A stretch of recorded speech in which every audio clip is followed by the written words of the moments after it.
ಶೋಭಾ. ಎಲ್ಲರೂ ಹೇಗಿದ್ದೀರಾ? ನಾನು ಚೆನ್ನಾಗಿದ್ದೀನಿ, ನೀವೆಲ್ಲರೂ ಚೆನ್ನಾಗಿದ್ದೀರಾ ಅಂತ ಭಾವಿಸ್ತಾ ಇವತ್ತಿನ ವ್ಲಾಗ್ನ ಸ್ಟಾರ್ಟ್ ಮಾಡ್ತಾ ಇದ್ದೀನಿ. ಈಗ ಟೈಮ್ ಬಂದುಬಿಟ್ಟು 1 ಗಂಟೆ ಆಯಿತು.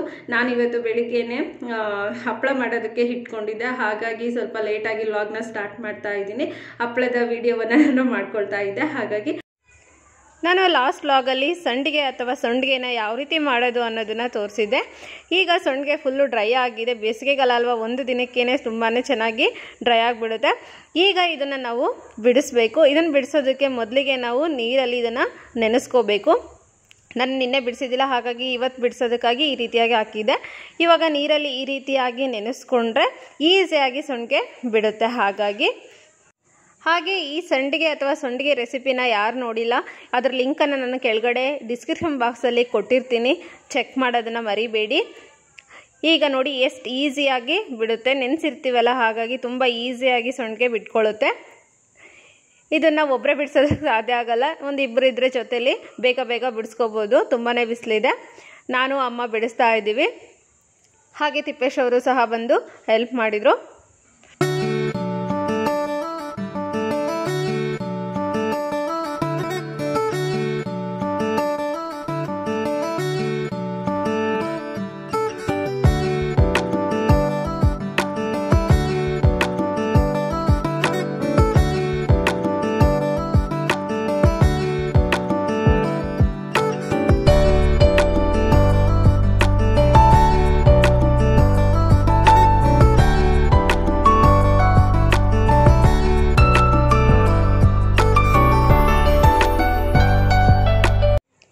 ಈಗ ಸಂಡಿಗೆ ಎಲ್ಲ ಬಿಡಿಸಿದ್ದಾಯಿತು, ತುಂಬಾ ಚೆನ್ನಾಗಿ ಬಂದಿದ್ವು. ಅಂಬ್ಲಿ ಚೆನ್ನಾಗಿ ಕಾದರೆ ಈ ರೀತಿಯಾಗಿ ಸಂಡಿಗೆ ಬಿಡಿಯಾಗಿ ಚೆನ್ನಾಗಿರುತ್ತೆ, ಇಲ್ಲಾಂದರೆ ಒಂದಕ್ಕೊಂದು ಹತ್ಕೊಬಿಡುತ್ತವೆ. ಹಾಗಾಗಿ ಅಂಬ್ಲಿಯನ್ನು ಚೆನ್ನಾಗಿ ಕಾಯಿಸ್ಕೊಂಡಿರಬೇಕು. ಅದ್ರ ಮೆಥಡನ್ನು ನಾನು ಆಲ್ರೆಡಿ ತೋರಿಸಿದ್ದೀನಿ. ಆ ವಿಡಿಯೋದ ಲಿಂಕನ್ನು ಮೇಲ್ಗಡೆ ಐ ಕಾರ್ಡು ಕೆಳಗಡೆ ಡಿಸ್ಕ್ರಿಪ್ಷನ್ ಬಾಕ್ಸಲ್ಲಿ ಹಾಕಿರ್ತೀನಿ, ಚೆಕ್ ಮಾಡೋದನ್ನು ಮರಿಬೇಡಿ. ಹಾಗೆ ನಾನು ಯಾವ ರೀತಿ ಹಪ್ಪಳವನ್ನು ಮಾಡಿದೆ ಅಂತ ತೋರಿಸ್ತಾ ಇದ್ದೀನಿ. ನಾನು ಹಪ್ಪಳದ ಮುದ್ದೆಯನ್ನು ಮಾಡುವಂತಹ ಪಾತ್ರೆಗೆ ಎಣ್ಣೆಯನ್ನು ಸವರೋದ್ರಿಂದ ತಳ ಹತ್ತೋದಿಲ್ಲ, ಹಾಗಾಗಿ ಎಣ್ಣೆಯನ್ನು ನಾನು ಸವರ್ಕೊಂಡೆ. ಹಾಗೆ ಈ ಮಸಾಲೆನೂ ಸಹ ನಾನು ರುಬ್ಕೊಂಡಿದ್ದೀನಿ. ಮಸಾಲೆಗೆ ಏನೇನೆಲ್ಲ ಹಾಕಬೇಕು ಅನ್ನೋದ್ರ ವಿಡಿಯೋ ನಾನು ಆಲ್ರೆಡಿ ಅಪ್ಲೋಡ್ ಮಾಡಿದ್ದೀನಿ, ಅದನ್ನು ಸಹ ಕೆಳಗಡೆ ಡಿಸ್ಕ್ರಿಪ್ಷನ್ ಬಾಕ್ಸಲ್ಲಿ ಹಾಕಿರ್ತೀನಿ, ಮೇಲ್ಗಡೆ ಐ ಕಾರ್ಡಲ್ಲೂ ಸಹ ಹಾಕಿರ್ತೀನಿ. ಈ ಮಸಾಲೆ ಇವಾಗ ರೆಡಿ ಆಗಿದೆ. ಹಾಗೆ ಇಲ್ಲಿ ಕರಿಮೆಣಸು ಮತ್ತು ಜೀರಿಗೆನೂ ಸಹ ಸಪ್ರೇಟಾಗಿ ಮಿಕ್ಸ್ ಮಾಡ್ಕೊಂಡು ಇಟ್ಕೊಂಡಿದ್ದೀನಿ. ಅದು ಸಹ ತರಿತರಿಯಾಗಿರಬೇಕು. ಮಸಾಲೆನೂ ಸಹ ಸ್ವಲ್ಪ ತರಿತರಿಯಾಗಿದ್ದರೆ ತುಂಬ ಚೆನ್ನಾಗಿರುತ್ತೆ. ಹಾಗೆ ನಾನಿಲ್ಲಿ 2 kgಯಷ್ಟು ಅಕ್ಕಿ ಹಿಟ್ಟನ್ನು ತೊಗೊಂಡಿದ್ದೀನಿ. ಆ ಅಕ್ಕಿ ಹಿಟ್ಟನ್ನು ಯಾವ ರೀತಿ ಮಾಡಿಸ್ಬೇಕನ್ನೋ ಪ್ರೊಸೀಜರ್ನೂ ಸಹ ಅದೇ ವಿಡಿಯೋದಲ್ಲಿ ಹಾಕಿದ್ದೀನಿ, ಲಿಂಕನ್ನು ಚೆಕ್ ಮಾಡೋದನ್ನು ಮರಿಬೇಡಿ. ಹಾಗೆ ಹುಣಸೆ ರಸ ಮಸಾಲೆ ನಾನು ಯಾವ ಬೋಲಲ್ಲಿ ಅಕ್ಕಿ ಹಿಟ್ಟು ತೊಗೊಂಡಿದ್ನೋ ಆ ಬೋಲಲ್ಲಿ ಇವಾಗ ಅದನ್ನು ತೊಗೊಳ್ತಾ ಇದ್ದೀನಿ. ಅಕ್ಕಿ ಹಿಟ್ಟನ್ನ ಸಪ್ರೇಟಾಗಿ ಒಂದು ಕಡೆ ಇಟ್ಟಿದ್ದೀನಿ. ಇದರಲ್ಲಿ ಅಳತೆಗೆ ಸರಿಯಾಗಿ ನಾನು ನೀರನ್ನು ಹಾಕ್ಕೊಳ್ತಾ ಇದ್ದೀನಿ. ಹುಣಸೆ ರಸ ಮಸಾಲೆ ಎಲ್ಲ ಸೇರಿಸ್ಬಿಟ್ಟು ನಾವು ನೀರನ್ನು ಅಳತೆ ಮಾಡ್ಕೋಬೇಕು. ಈ ರೀತಿಯಾಗಿ ನಾನಿವಾಗ ಹುಣಸೆ ರಸವನ್ನು ತಗೊಳ್ತಾ ಇದ್ದೀನಿ. ಹಿಟ್ಟನ್ನು ಅಳತೆ ಮಾಡ್ಕೊಂಡಿದ್ದ ಪಾತ್ರೆಯಲ್ಲೇ ನಾನಿಲ್ಲಿ 1:2 ನೀರನ್ನು ಹಾಕ್ಕೊಳ್ತಾ ಇದ್ದೀನಿ. ಮಸಾಲೆ ಎಲ್ಲ ಹುಣಸೆ ಹುಳಿ ಸೇರಿ 1, ಹಾಗೆ ನೀರು 1, 2 ಸೇರಿಸಿ ನಾನಿಲ್ಲಿ ಹಾಕ್ಕೊಳ್ತಾ ಇದ್ದೀನಿ. 2ರಷ್ಟು ನೀರನ್ನು ನಾವು ಆ್ಯಡ್ ಮಾಡ್ಕೋಬೇಕು. ಆ್ಯಡ್ ಮಾಡ್ಕೊಂಡ್ಬಿಟ್ಟು ಸ್ವಲ್ಪ ಚೆನ್ನಾಗಿ ಮಿಕ್ಸ್ ಮಾಡಿಬಿಟ್ಟು ಕುದಿಯೋದಕ್ಕೆ ಬಿಡಬೇಕು. ಹಾಗೆ ಪಕ್ಕದಲ್ಲಿ ನಾನಿವಾಗ ಸಬ್ಬಕ್ಕಿನೂ ಸಹ ಬೇಯಿಸೋದಕ್ಕೆ ಇಟ್ಟಿದ್ದೀನಿ.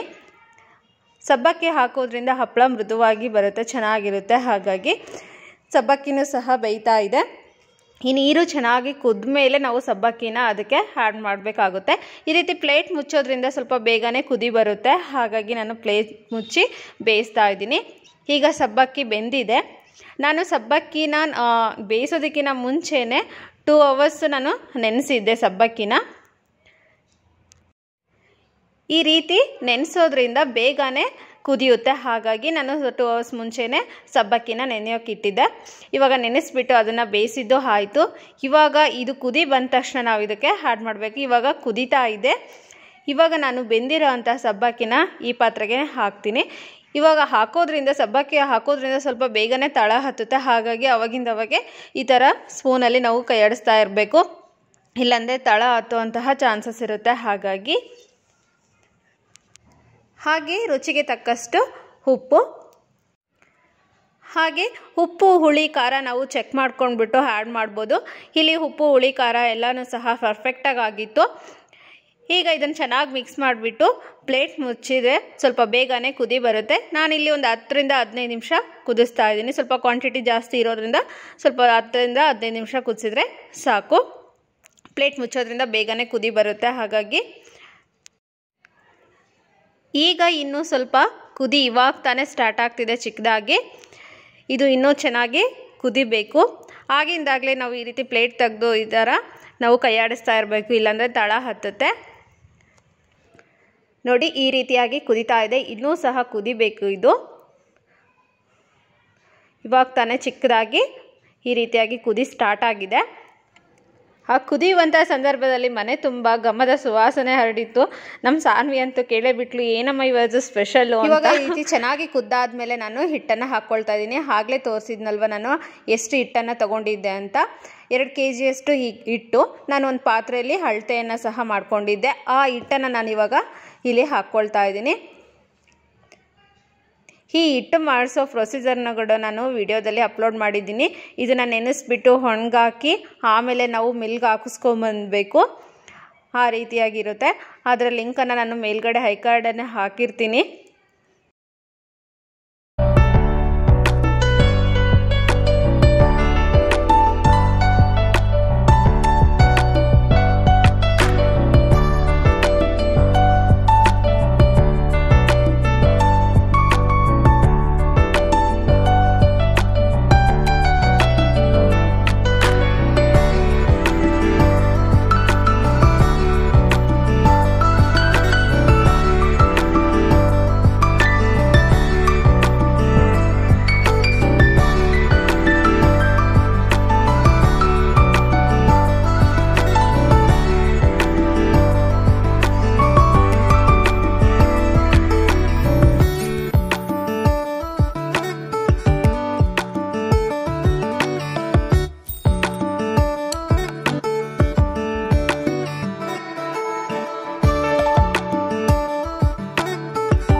ಹಿಟ್ಟು ಹಾಕಿದ ಮೇಲೆ ನಾವು ಇಲ್ಲಿ ಒಂದು 20 ನಿಮಿಷ ಚೆನ್ನಾಗಿ ಕುದಿಸ್ಬೇಕು. ಹಿಟ್ಟು ಸ್ವಲ್ಪ ಜಾಸ್ತಿ ಇರೋದ್ರಿಂದ ನಾವು ಕುದಿಸ್ಬೇಕಾಗುತ್ತೆ.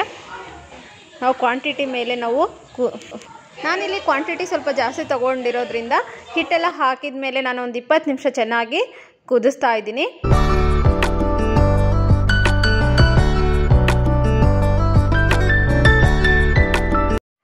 ಒಂದು 20 ನಿಮಿಷ ಚೆನ್ನಾಗಿ ಕುದ್ದಾದಮೇಲೆ ಈಗ ನಾನು ಜೀರಿಗೆ ಮೆಣಸನ್ನು ತರಿತರಿಯಾಗಿ ಮಿಕ್ಸಿ ಮಾಡ್ಕೊಂಡಿರೋ ಅಂಥದ್ದನ್ನು ಇವಾಗ ಆ್ಯಡ್ ಮಾಡ್ತಾ ಇದ್ದೀನಿ. ಹಾಗೆ ಒಂದು ಅರ್ಧ ಕಟ್ಟಷ್ಟು ನಾನು ಆಗಲೇ ಮಿಕ್ಸಿ ಮಾಡೋದಕ್ಕೆ ಹಾಕ್ಕೊಂಡಿದ್ದೆ. ಈಗ ಒಂದು ಅರ್ಧ ಕಟ್ಟಷ್ಟು ನಾನು ಚಿಕ್ಕದಾಗಿ ಕಟ್ ಮಾಡ್ಕೊಂಡ್ಬಿಟ್ಟು ಕುದಿಯುವಂಥ ಸಂದರ್ಭದಲ್ಲಿ ಇವಾಗ ಹಾಕ್ತಾ ಇದ್ದೀನಿ.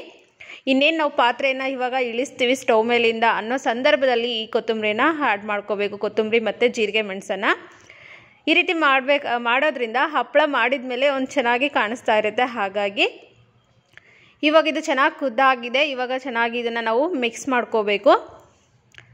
ಈ ರೀತಿಯಾಗಿ ಗಂಟು ಬೀಳದೇನೆ ನಾವು ಚೆನ್ನಾಗಿ ಮಿಕ್ಸ್ ಮಾಡ್ಕೋಬೇಕು.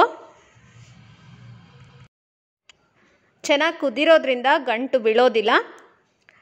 ಆದಷ್ಟು ನಾವು ಈ ರೀತಿಯಾಗಿ ಚೆನ್ನಾಗಿ ಮಿಕ್ಸ್ ಮಾಡ್ಕೋಬೇಕು.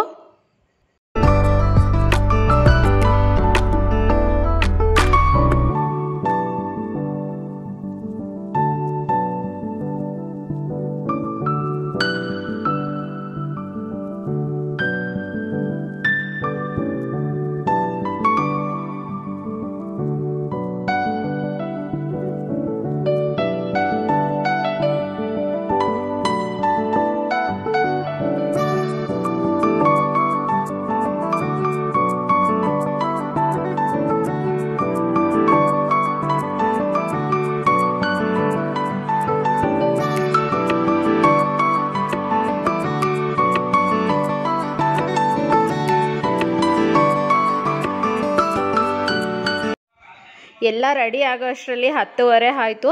ಆಗಲೇ ತುಂಬಾ ಬಿಸಿಲಿದೆ. ಸೊಂಡಿಗೆನೂ ಸಹ ಅರ್ಧ ಆಗಲೇ ಒಣಗಿಬಿಟ್ಟಿದೆ.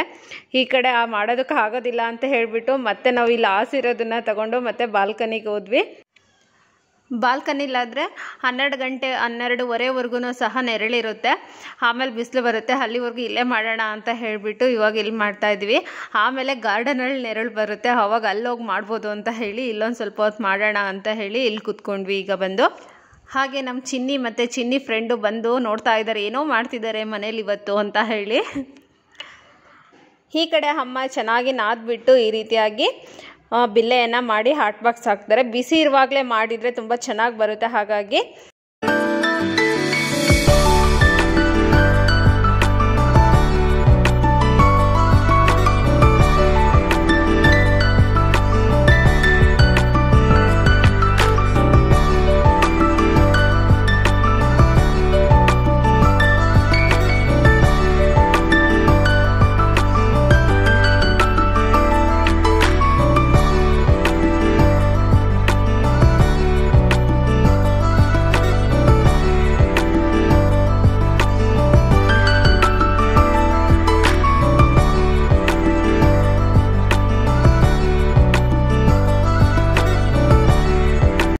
ನಾವಿಲ್ಲಿ ಹಪ್ಪಳ ಒತ್ತೋದಕ್ಕೆ ಈ ರೀತಿ ಹಾಲಿನ ಪಾಕೆಟನ್ನು ತೊಗೊಂಡಿದ್ವಿ. ಈ ಹಾಲಿನ ಪಾಕೆಟ್ ತೊಗೊಳ್ಳೋದ್ರಿಂದ ಎಣ್ಣೆ ಹಚ್ಚುವಂತಹ ಅವಶ್ಯಕತೆ ಇರೋದಿಲ್ಲ, ಚೆನ್ನಾಗಿ ಬೆಳ್ಕೊಳ್ಳುತ್ತೆ. ಹಾಗಾಗಿ ನೋಡಿ, ನಾವು ಕೊತ್ತಂಬರಿ ಸೊಪ್ಪು ಯಾಕೆ ಲಾಸ್ಟಲ್ಲಿ ಹಾಕಬೇಕು ಅಂತ ಹೇಳಿದರೆ ಈ ರೀತಿಯಾಗಿ ಚೆನ್ನಾಗಿ ಕಾಣಿಸುತ್ತೆ. ಹಾಗಾಗಿ ನೋಡಿ, ಹಪ್ಪಳ ಹಾಕಿದ ಮೇಲೆ ಎಷ್ಟು ಚೆನ್ನಾಗಿ ಕಾಣಿಸುತ್ತೆ ಅಂತ ಹೇಳಿ.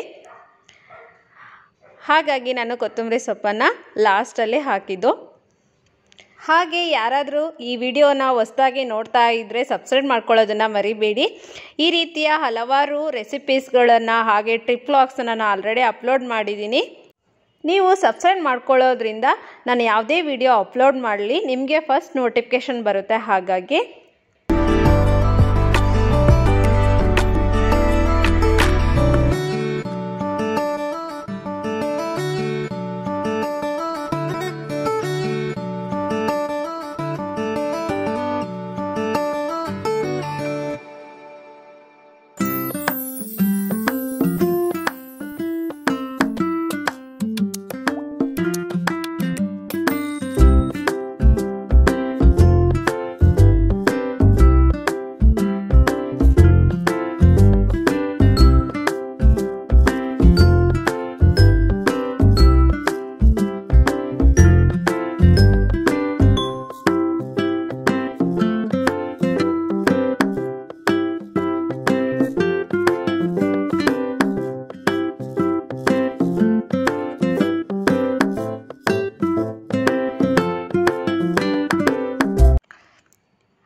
ಹಾಗೆ ನಾನು ಅಮ್ಮ ಮತ್ತು ತಿಪ್ಪೇಶ್ ಅವರು ಸೇರಿಕೊಂಡು ಹಪ್ಪಳವನ್ನು ಮಾಡಿದ್ವಿ. ಒಬ್ಬರೇ ಇದ್ದರೆ ಆಗೋದಿಲ್ಲ, ಒಂದಿಬ್ಬರು ಜೊತೆಲಿದ್ದರೆ ಇನ್ನೂ ಸ್ವಲ್ಪ ಹೆಲ್ಪ್ಫುಲ್ ಆಗುತ್ತೆ. ನಾವು ಮೂವರು ಸೇರ್ಕೊಂಡ್ಬಿಟ್ಟು ಹಪ್ಪಳವನ್ನು ಮಾಡಿದ್ವಿ.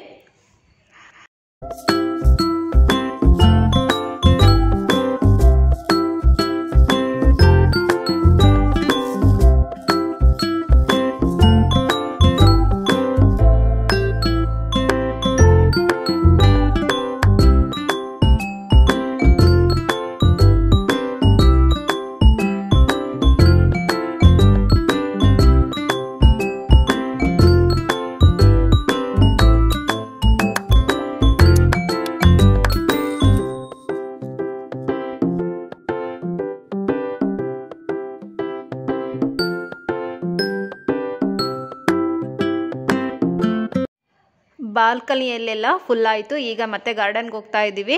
ಇನ್ನೊಂದು 1 ಅವರ್ಗೆ ಮುಗಿಯುತ್ತೆ, ಇನ್ನು ಸ್ವಲ್ಪನೇ ಇದೆ. ನಾವು ಈ ಹಪ್ಪಳ ಮಾಡೋದಕ್ಕಂತಾನೆ ಸೊಂಡಿಗೆ ಮಾಡೋದಕ್ಕಂತಾನೆ ಸಪ್ರೇಟಾಗಿ 1-2 ಪಂಚೆಯನ್ನು ಇಟ್ಕೊಂಡಿದ್ದೀವಿ. ಆ ರೀತಿ ಇಟ್ಕೊಳ್ಳೋದ್ರಿಂದ ಬರೀ ನಾವು ಅದಕ್ಕೇ ಸಹ ಬಳಸ್ಬೋದು. ಹಾಗೆ ನಾನು ಮಜ್ಜಿಗೆ ಮೆಣಸಿನ್ಕಾಯಿ ರೆಸಿಪಿನೂ ಸಹ ಅಪ್ಲೋಡ್ ಮಾಡಿದ್ದೀನಿ, ಅದನ್ನು ಸಹ ಮೇಲ್ಗಡೆ ಐಕಾರ್ಡಲ್ಲಿ ಹಾಕಿರ್ತೀನಿ, ಚೆಕ್ ಮಾಡೋದನ್ನು ಮರಿಬೇಡಿ. ಈ ವರ್ಷವೂ ಸಹ ನಾನು ಮಜ್ಜಿಗೆ ಮೆಣಸಿನ್ಕಾಯಿ ಮಾಡಿದೆ, ಆದರೆ ಶಾರ್ಟ್ ವಿಡಿಯೋದಲ್ಲಿ ನಾನು ಆ ವಿಡಿಯೋನ ಅಪ್ಲೋಡ್ ಮಾಡಿದ್ದೀನಿ. ಸೊಂಡಿಗೆ ಆಗಲೇ ಒಣಗಿದೆ,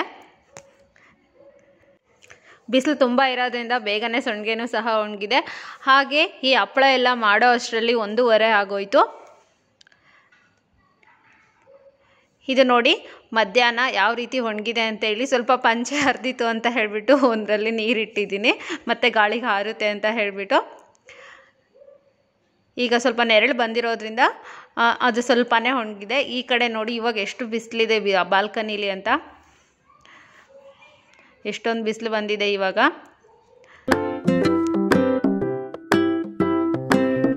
ನಾನು ಹಪ್ಪಳ ಸಂಡಿಗೆ ಮಾಡೋದಕ್ಕಂತಲೇ 2 ಪಂಚೆನ ಸಪ್ರೇಟಾಗಿ ಇಟ್ಕೊಂಡಿದ್ದೀನಿ. ಡಬಲ್ ಪಂಚೆ ಬರುತ್ತಲ್ಲ ಆ ಥರದ್ದು. ಈ ಸಂಡಿಗೆ ಮಾಡಿದಾಗ ಹಪ್ಪಳ ಮಾಡಿದಾಗ ಅವನ್ನೇ ಬರೆಸ್ತಾ ಇರ್ತೀನಿ.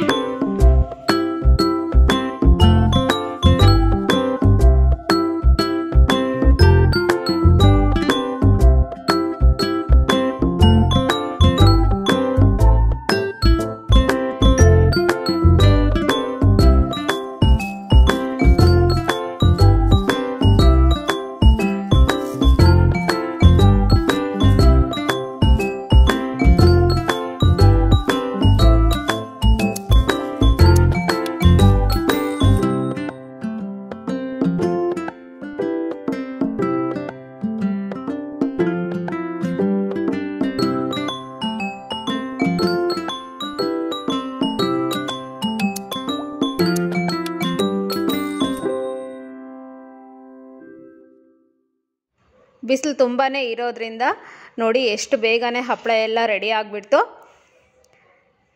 ಈ ಹಪ್ಪಳನೆಲ್ಲ ನಾನು ಒಂದು ಬಾಕ್ಸಿಗೆ ಹಾಕ್ಕೊಳ್ತೀನಿ. ನಾನು ಬಾಕ್ಸ್ಗೆ ಹಾಕ್ಕೊಳ್ಳೋದಕ್ಕೆ ಡೈರೆಕ್ಟಾಗಿ ನಾನು ಹಾಕೋದಿಲ್ಲ. ಒಂದು ಕವರ್ ಹಾಕಿಬಿಟ್ಟು ಅದರೊಳಗೆ ಹಾಕ್ಕೊಳ್ಳೋದ್ರಿಂದ ಅದು ಗರಿಗರಿಯಾಗಿ ಹಾಗೇ ಇರುತ್ತೆ. ಹಾಗಾಗಿ ನಾನು ಈ ರೀತಿ ಕವರ್ ಹಾಕಿಬಿಟ್ಟು ಆಮೇಲೆ ನಾನು ಹಪ್ಪಳವನ್ನು ಹಾಕ್ತೀನಿ. ಈ ರೀತಿ ಇಡೋದ್ರಿಂದ ಮಳೆಗಾಲದಲ್ಲಿ ಮತ್ತು ಚಳಿಗಾಲದಲ್ಲಿ ಆ ಹಪ್ಪಳಗಳು ಮೆತ್ತಗೆ ಆಗೋದಿಲ್ಲ. ಹಾಗಾಗಿ ಈ ರೀತಿಯಾಗಿ ಕವರ್ ಹಾಕಿಬಿಟ್ಟು ನಾನು ಪ್ಲಾಸ್ಟಿಕ್ ಡಬ್ಬದಲ್ಲಿ ಇಡ್ತಾ ಇದ್ದೀನಿ. ಈಗ ಹಪ್ಪಳದ ಟೇಸ್ಟ್ ಹೇಗಾಗಿದೆ ಅಂತ ಚೆಕ್ ಮಾಡೋದಕ್ಕೆ ಇವಾಗ ನಾನು ಸ್ವಲ್ಪ ಹಪ್ಪಳವನ್ನು ತಗೊಂಡಿದ್ದೀನಿ. ಸ್ವಲ್ಪ ಕರೆದ್ಬಿಟ್ಟು ಟೇಸ್ಟ್ ನೋಡೋಣ ಅಂತ ಹೇಳಿ. ನೋಡಿದ್ರಲ್ವ ಫ್ರೆಂಡ್ಸ್, ಈ ವಿಡಿಯೋ ನಿಮಗೆ ಇಷ್ಟ ಆದರೆ ಲೈಕ್ ಮಾಡಿ ಮತ್ತು ಶೇರ್ ಮಾಡಿ. ಹಪ್ಪಳ ಅಂತ ತುಂಬಾ ಟೇಸ್ಟಿಯಾಗಿ ಆಗಿತ್ತು. ನೀವು ಒಮ್ಮೆ ಈ ರೀತಿ ಮಾಡಿ ಹೇಗೆ ಬಂತು ಅನ್ನೋದನ್ನು ಕಮೆಂಟ್ ಬಾಕ್ಸಲ್ಲಿ ತಿಳಿಸಿ. ಉಪ್ಪು ಹುಳಿ ಖಾರ ಎಲ್ಲ ಪರ್ಫೆಕ್ಟ್ ಆದರೆ ತುಂಬಾ ಟೇಸ್ಟ್ ಇರುತ್ತೆ ಅಲ್ವಾ. ಹಾಗೆ ಹೊಸಬ್ರು ಯಾರಾದರೂ ನನ್ನ ಚಾನಲ್ನ ನೋಡ್ತಾ ಇದ್ದರೆ ಸಬ್ಸ್ಕ್ರೈಬ್ ಮಾಡ್ಕೊಳ್ಳಿ. ಪಕ್ಕದಲ್ಲಿರುವಂಥ ಬೆಲ್ಲೈಕನನ್ನು ಪ್ರೆಸ್ ಮಾಡಿ. ನೀವು ಈ ರೀತಿ ಮಾಡೋದ್ರಿಂದ ನಾನು ಯಾವುದೇ ವಿಡಿಯೋ ಅಪ್ಲೋಡ್ ಮಾಡಲಿ ನಿಮಗೆ ಫಸ್ಟ್ ನೋಟಿಫಿಕೇಷನ್ ಬರುತ್ತೆ. ಹಾಗಾಗಿ ಆಲ್ರೆಡಿ ನಾನು ಈ ರೀತಿಯಾದಂತಹ ರೆಸಿಪೀಸ್ ವಿಡಿಯೋಗಳನ್ನು ಹಾಗೆ ಟ್ರಿಪ್ ವ್ಲಾಗ್ಸ್ನ ಆಲ್ರೆಡಿ ಅಪ್ಲೋಡ್ ಮಾಡಿದ್ದೀನಿ. ಒಂದೊಮ್ಮೆ ಚೆಕ್ ಮಾಡಿ ನೋಡಿ. ಕೆಳಗಡೆ ಲಿಂಕನ್ನು ಕೊಟ್ಟಿರ್ತೀನಿ ಡಿಸ್ಕ್ರಿಪ್ಷನ್ ಬಾಕ್ಸ್ನ ಮತ್ತು ಹೈಕಾರ್ಡನ್ನು ಚೆಕ್ ಮಾಡೋದನ್ನು ಮರಿಬೇಡಿ. Thank you for watching and bye.